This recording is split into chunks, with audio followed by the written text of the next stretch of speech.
I saw some people asking about backline trades, so I want to quickly go over the idea. It's mostly relevant to dive style comps, but the concept is applicable in pretty much every situation. So most teams have a backline, and for this topic that mostly means those ranged support heroes like Zen or Ana. Other heroes like Widow can also count as backline, but I want to focus mostly on the flex supports.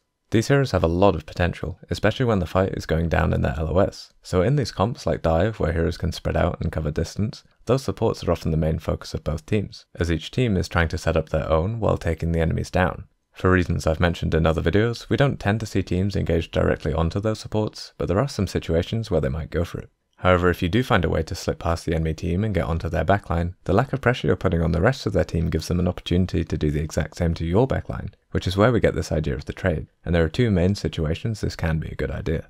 The first is again thinking about map control. Since the defending team is free to set up before the fight, they often start in great staging positions. You know they'll be close to the chokes, in cover, and with full resources, and if the attacking team decides to just avoid them, they're often in a really good position to take quite an easy backline trade, as they can more or less just drop onto those supports while they're by themselves. On the other hand, it's much more difficult for the attackers to actually reach the defending team's backline. Lots of distance to cover, and lots of time for those supports to react. Not only is the trade much more efficient for the defenders, you know how easy it is means they often only need a couple of heroes to go for it, but also the attackers are very dependent on the help of their backline to sustain the attack, especially on points with heavy defender spawn advantage, so it's a lot more costly for them to lose their supports. So for the most part, defending teams are quite happy to start the fight with some sort of backline trade, and it's a really great way of punishing attacking teams that forget to fill the map, forget to cover the flanks, and just send players in after your supports.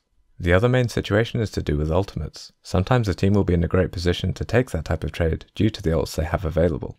Here for example, the ults my team have are Trance, Blade, and Primal, and we can imagine how those ults could be great for a trade. Monkey can go deep, using Primal to cover distance and not need much support. Genji can do the same, letting Monkey take aggro and using Blade to quickly clean up their backline, and Trance can be used defensively, to try and bait in their attempt at a trade and then negate it. And we can see that's pretty much what happens. The enemy team commits heavily to our backline, but since we're ready for a trade, the Trance cancels out their dive, while our Primal and Blade in their backline has a much easier time with the enemy already committed, and so we're able to quickly clean up the fight from there. So those two rough types of situations are really the only ones we see teams going for those trades in, and are what people are usually referring to when talking about backline trades. Heroes like Tracer and Sombra can of course do similar things solo, but I'll cover those in their own video.